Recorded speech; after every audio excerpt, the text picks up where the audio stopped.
Hola, ¿qué tal, jóvenes? El día de hoy estaremos viendo el tema de niveles de organización de la materia. Y para iniciar, es importante que nos planteemos las siguientes preguntas. ¿La materia tiene niveles? Y si los tiene, ¿cómo son? ¿No? ¿Puede organizarse como lo tenemos en la imagen? ¿Se segrega? Pero bien, ¿qué es la materia? Que es la primera respuesta que tendríamos que tener para poder tocar este tema. El mismo Homero se pregunta, si bien la materia es todo aquello que ocupa un lugar en el espacio y claro en el tiempo, y ésta se puede expandir, ¿ok? De hecho, en este momento sigue ampliándose la materia que está en nuestro entorno, tal vez no como nosotros pensaríamos, pero bien, vamos a manejar un tema básico en biología, no nos vamos a ir hasta el espacio, hasta las galaxias, hasta el mismo universo. Iniciemos. ¿Te has puesto a pensar qué es lo más pequeño que existe? Lo más pequeño, ¿qué te puedes imaginar? Una hormiga. De hecho, esa hormiga se llama Atómica. Es la hormiga atómica. Es un personaje de una caricatura.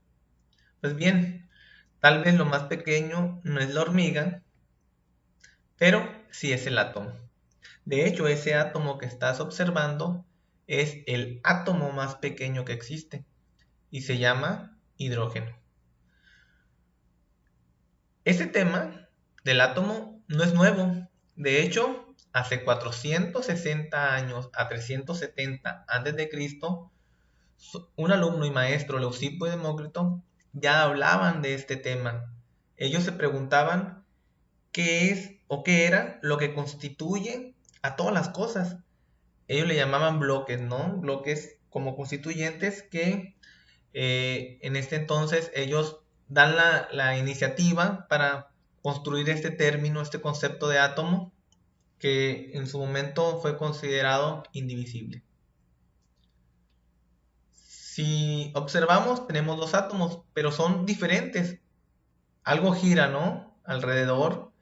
En el lado izquierdo de su pantalla solo tenemos un objeto girando, mientras que del otro lado, en referencia al centro, del otro lado giran dos, pues efectivamente. En la primera imagen tenemos al hidrógeno y en la segunda tenemos al átomo del helio. Pues bien, el átomo, a pesar de que es lo más pequeño, está constituido por un núcleo y por una corteza. En el núcleo podemos encontrar protones y neutrones. Los protones que son carga positiva y los neutrones no tienen carga. Pero asimismo tenemos una corteza, que es donde podemos encontrar a los electrones. Pues bien, acá tenemos un electrón y acá tenemos dos electrones. ¿Cuál es el tamaño de un átomo? Tendrías que tomar una regla e ir a donde está un milímetro e imaginar ahí 10 millones de átomos apilados, acomodados. Imagínate el tamaño. No, no lo puedes ver. Es mucho más grande que la hormiga. Pues bien, ese tema ya lo habías manejado, ya lo habías tocado en química. Observa. Ah, ok. Es el hidrógeno. Gira un electrón. Por eso su número atómico es 1. Y en el helio tenemos este gas noble, ¿no? Que tiene su última capa totalmente llena, ¿ok? Y es ahí, bueno, en este caso, el helio se comporta diferente, ¿no?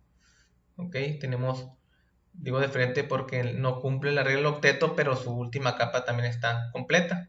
Pero bien, lo importante aquí es ver cómo todos estos elementos están, o la mayoría de estos elementos están presentes en nuestra vida. ¿Y cómo es que ocurre esto? Vamos al siguiente nivel. Si podemos observar, tenemos dos elementos, pero hay algo que está pasando. Así es. hay un electrón que está siendo cedido o también se puede compartir. Por lo tanto, así es. Los átomos se pueden unir para formar lo que comúnmente conocemos como moléculas. Ejemplo, el agua, el ozono, el CO2, entre otras sustancias que son muy conocidas. Pero las moléculas pueden ser más grandes que las anteriores. Sí, se llaman macromoléculas. Si observas, cada esfera representa a un átomo. Por lo tanto, estas moléculas son muy grandes. De allí viene su nombre, macromoléculas. Tiene nombre, por supuesto, proteínas, carbohidratos, ácidos nucleicos y me falta una. Me faltan los lípidos. Bueno, acá tenemos un ejemplo de lípidos. Aquí tenemos los ácidos grasos unidos a un elemento que se llama fósforo. Si se dan cuenta, esa estructura pues, es estudio de bioquímica. Vaya, esa estructura te hace preguntar, o te puedes preguntar, ¿hay moléculas más grandes que la macromolécula? No. Lo que sí ocurre es lo siguiente, miren, si tomamos esta macromolécula y la representamos aquí, sería en, en un dibujo, sería esto amarillo la cabeza de fósforo y estas dos líneas que realmente se les llama colas, son lípidos, ácidos grasos, por lo tanto tenemos, o glicerina, tenemos fosfolípidos. Si estos fosfolípidos los unimos o se juntan, van a ser parte de algo mayor, a lo cual se le llama orgánulos celulares. Específicamente este que estoy indicando se llama membrana celular. Si estas macromoléculas como la proteína, el lípidos y carbohidratos se unen con otros elementos o entre ellas mismas, dan lugar, por ejemplo, aquí tenemos a la membrana celular. Aquí tenemos al núcleo, está girando, pero realmente no gira, es nada más para mostrar. Dentro está el material genético. Adherida a su membrana podemos encontrar el retículo endoplasmático y ahí en una imagen amplia tenemos a un ribosoma llevando un mecanismo que luego lo vamos a ver de traducción. Y también podemos ver algunos organelos, por ejemplo, se llama aparato de Golgi, que sintetiza proteínas, y tenemos a quien le brinda energía a la célula que se llama mitocondria, y encontramos algunas vesículas, por ejemplo, estas se llaman lisosomas. Hay más componentes, de hecho, esta es una parte, ¿no?, de la célula. Bueno, componentes de la célula. Por lo tanto, ya lo dije, juntos estos orgánulos u organelos dan lugar a lo que es la célula. Les muestro aquí una imagen de la célula eucariota animal, luego miraremos estos conceptos donde indica, ¿no?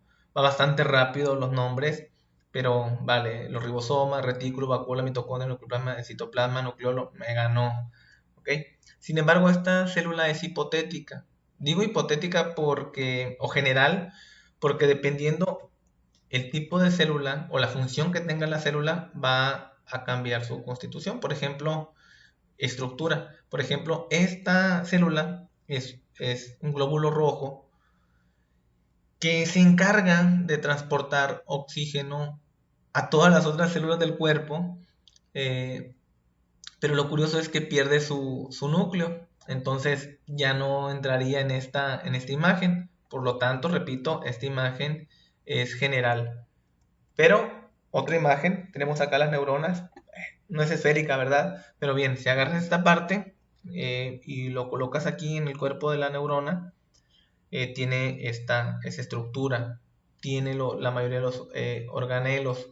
Entonces, tampoco la neurona gira como está aquí, es nada más para ilustrar y estas se encargan de la comunicación entre célula y célula. Por eso mueves tus manos, piensas, sientes, ¿vale? Entonces, la célula en este momento es considerada En este momento del video podemos considerar que estamos entrando en el estudio de la biología, lo que constituye la célula, y a partir de la célula ya es el campo de la citología o la rama de la citología que se va a encargar del estudio. Es la unidad fundamental del estudio de la biología, vaya, o de la vida, pues. ¿Qué ven acá? Sí, lo que está marcado en naranja y con verde es un tipo de células. Es muy probable que sea el núcleo lo que está marcado en naranja o rojo, salmón. Y son un tipo de células musculares. Así es. No están mal. Estás pensando bien. Sí, las células también se unen y cuando se unen forman tejidos. ¿Ok? Hay tejidos, en este caso musculares, pero hay tejido óseo. Dependiendo, ¿ok? Eh, la estructura del cuerpo es lo que va a dar lugar a algo más grande, a algo más complejo. Entonces, quiere decir que, claro, los órganos están formados por tejidos. Vamos a poner al corazón de ejemplo. Si tuviésemos que poner los tejidos, bueno, el corazón tiene pericardio fibroso. Bueno, se divide en dos, ¿no? Pericardio seroso y corazón. Hay una cubierta por ahí. Entonces, el pericardio fibroso, parietal, y a su vez tiene un pericardio visceral, que hay una parte ahí considerada como epicardio. Y si nos vamos al corazón, tiene miocardio, tiene endocardio, la parte interna, y una cavidad periférica. Entonces, si se dan cuenta, bueno, esto del diafragma ya es es de otro tejido. Si se dan cuenta, eh, hasta ahorita las células forman tejidos y los tejidos dan lugar a los órganos. Ha sorprendido yo también cuando me di cuenta de cómo se iba integrando la materia para formar algo más complejo. Entendí que se organiza para tener una función específica. De hecho, lo que sigue es muy probable que en primaria o en secundaria lo hayan visto, espero. Si reunimos órganos que trabajan en común, tenemos sistemas o aparatos. Por ejemplo, aquí tenemos al corazón en color azul, no es que sea azul, pero se representan las venas, y en color rojo se representan lo que son las arterias y las pequeñas ramificaciones, ya saben, ¿no? Arteriolas y vénulas. Pero no es el único sistema. Por ejemplo, aquí alcanzamos a ver un tipo de sistema que es el óseo, y en la parte interna, en la caja torácica, podemos ver lo que son los pulmones, que es parte del sistema respiratorio. Ahora, si reunimos todos los sistemas y aparatos, ¿ok? Por ejemplo, aquí tenemos el sistema óseo, sistema muscular, sistema respiratorio. Si le agregamos el sistema circulatorio, ya estamos formando, pues, un conjunto, o estamos dando lugar a un conjunto de sistemas o aparatos. Por ejemplo, aquí tenemos el sistema óseo, nervioso, circulatorio, digestivo, y claro, faltan, pero si los reunimos, damos lugar a un individuo. Estamos hablando de nosotros, pero puede ser cualquier individuo, una bacteria, puede ser un búho, puede ser un murciélago, puede ser un tipo de cactus, y ¿por qué no? La hormiga atómica en la que pensaste. No están en conjunto, estoy hablando de forma individual, ¿ok? Cuando es solo un organismo con los sistemas que presentamos, se le llama individuo. Sin embargo, podrás creer que hasta aquí llegó, ¿no? La organización. No es así. Cuando reunimos a seres de la misma especie, se le llama población. ¿Qué significa? Observen la imagen. ¿Qué es? Ándale. Tenemos murciélagos. Los murciélagos, si tenemos puros murciélagos, estos se pueden reproducir, tienen hábitos similares, tienen un lugar donde habitan, interactúan entre ellos, pero de la misma especie. Misma especie significa que estos se pueden reproducir, que presentan las mismas características genéticas, por así decirlo, y eso se le llama población. los organismos de la misma especie. Sin embargo, sabemos que en la naturaleza es muy difícil que una especie interactúe sola. Entonces, cuando las poblaciones empiezan a interactuar en un mismo sitio o que tienen una relación, a eso se le llama comunidad. Por ejemplo, tenemos el murciélago en una flor. ¿Ok? Pero también sabemos que no podemos encontrar un solo organismo con otra especie interactuando, por lo tanto, las comunidades se integran y dan lugar a un ecosistema. Aquí tenemos el desierto, donde podemos encontrar coyote, correcaminos, una rata, una serpiente, algunas plantas. Pero ¿qué lo diferencia entre comunidad y ecosistema? Es muy sencillo. Un ecosistema está integrado por los seres vivos, pero también por la parte abiótica, lo que no tiene vida. Las rocas, el agua, la presión, la humedad, todo lo que permite que estos organismos interactúen y puedan incluso resguardarse, en este caso ocultarse, pasar desapercibidos para atrapar a su presa, etc. Cuando reunimos todos los ecosistemas, forma lo que es la biosfera. Y la biosfera ustedes saben que es parte de todo nuestro planeta. Podríamos seguir, pero no por ahora. ¿Ok? Hay mucho más que ver. Un repaso, por supuesto. Los niveles de organización de la materia inician de lo más pequeño, que es el átomo, pero el átomo está formado por subpartículas, protones, neutrones, protones, electrones y neutrones. Los átomos se pueden unir, se pueden enlazar por enlaces químicos, claro, y tenemos moléculas. Sin embargo, hay moléculas que son muy grandes, como el ADN, las proteínas, los carbohidratos y las grasas. A eso se le llama macromolécula.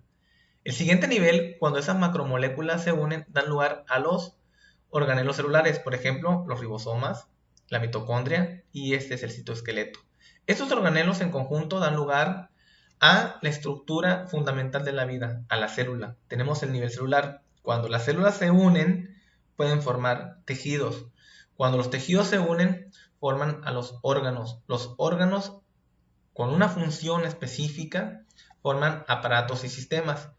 Y todos los aparatos y sistemas dan lugar a un individuo. Cuando tenemos individuos de la misma especie, se le llama población.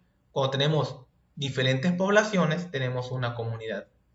La comunidad con los factores abióticos, como la luz, el agua, tenemos un ecosistema.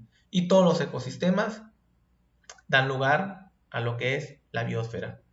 Algo que debo de aclarar es que las imágenes, los GIF que tenemos en este video no son de mi autoría. Así que es importante decirlo para evitar alguna situación que evite que este material se pueda reproducir. Jóvenes, por mi parte es todo. Espero que el material les sirva para su actividad.